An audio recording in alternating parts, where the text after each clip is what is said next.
1737년 덴마크의 해군 사령관이었던 프레드릭 노르데는 국왕이었던 크리스티안 6세의 명령으로 이집트 원정을 떠납니다. 그는 국왕의 요청에 따라 이집트의 사회상을 기록으로 남겼는데요. 노르데는 이집트의 신비로운 문명에 금세 매료되었고 자신의 탐험을 훗날 책으로도 출간하기 위해 유적지를 방문할 때마다 그것을 스케치로 남겼죠. 기자 고원에 도착한 그는 4000년 전 지어진 거대한 피라미드와 마주합니다. 세계 각국을 오고 가며 다양한 문화를 겪었던 그였지만 이처럼 압도적인 위용을 자랑하는 유적은 단연코 피라미드가 처음이었죠. 노르데는 곧장 스케치로 자신이 본 피라미드들을 그려냅니다. 쿠프왕 피라미드, 카프레왕 피라미드, 멘카우라왕 피라미드까지 3대 피라미드라고 불리는 기자의 피라미드들은 현재까지도 건재하게 남아있는 고대 이집트의 흔적이기도 하죠. 노르데는 탐험을 마치고 고국인 덴마크로 돌아가 자신의 여행 일지와 스케치를 담은 책 이집트와 누비아 여행을 발간합니다. 그리고 이 책은 근대로까지 전해지며 역사가들이 당대의 이집트 문명을 연구하는데 큰 공헌을 하게 되죠.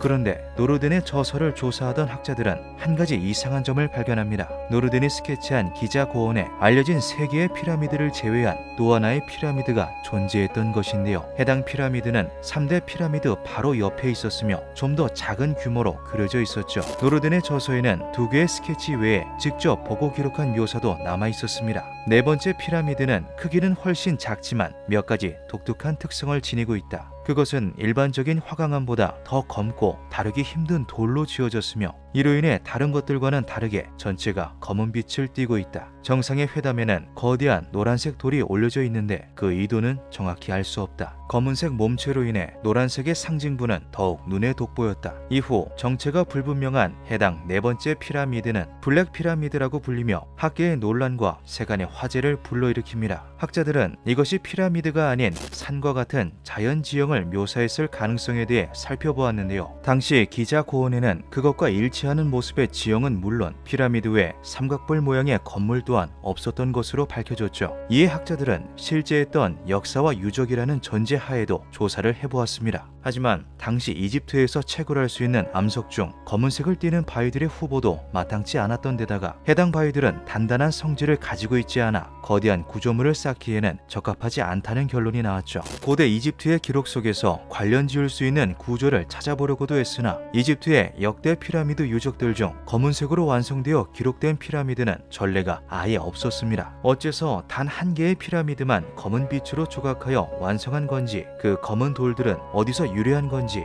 꼭대기에 올라가 있었다는 노란 돌의 정체는 무엇인지 학자들은 갖은 조사와 추론을 거듭해 보았지만 이렇다 할 답변은 나오지 않았죠. 이에 몇몇 학자들은 이것이 왕의 무덤이 아닌 일종의 위성 피라미드였을 거라고 주장하였습니다. 위성 피라미드란 거대한 피라미드 무덤 주위에 건설된 작은 각부령 구조물들을 일컫는 말인데요. 실제로 기자 고원에는 이러한 크고 작은 위성 피라미드 집단군을 관찰할 수 있죠. 하지만 이집트의 고문원상 기록된 피라미드형 구조물의 위치, 현대에 와서 재측량된 위성 피라미드군 좌표 등을 전부 대입해 보아도 노르덴이 스케치한 위치와 동일한 값이 나오지 않았습니다.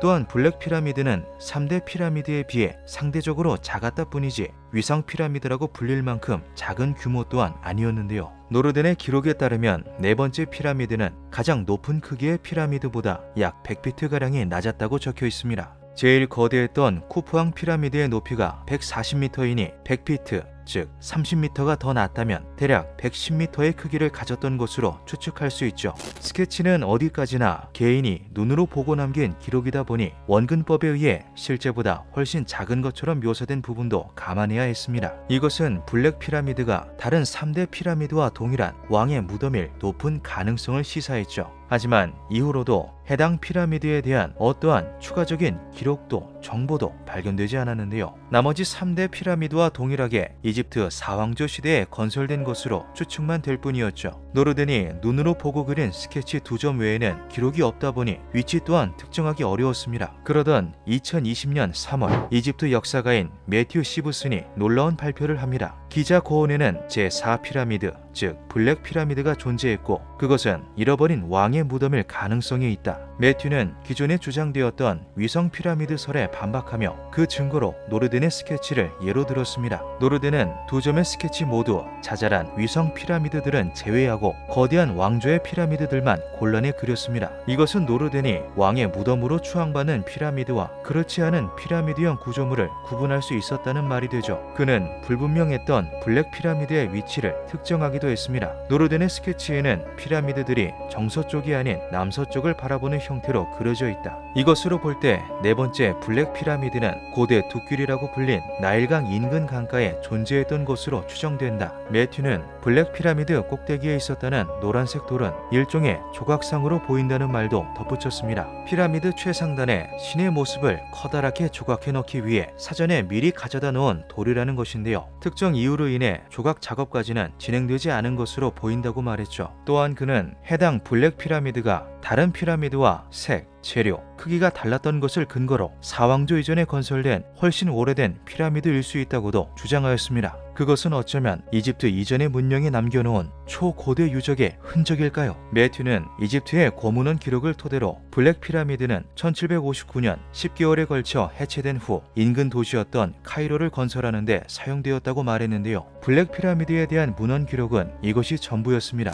해체 사유나 피라미드의 기원에 대해서는 어떠한 추가적인 정보도 더 찾을 수 없었죠. 이집트 기자에 존재했다는 검은 빛을 띠는 네 번째 피라미드, 현재는 사라져버린 그곳에 과연 어떠한 비밀들이 숨어 있었을까요?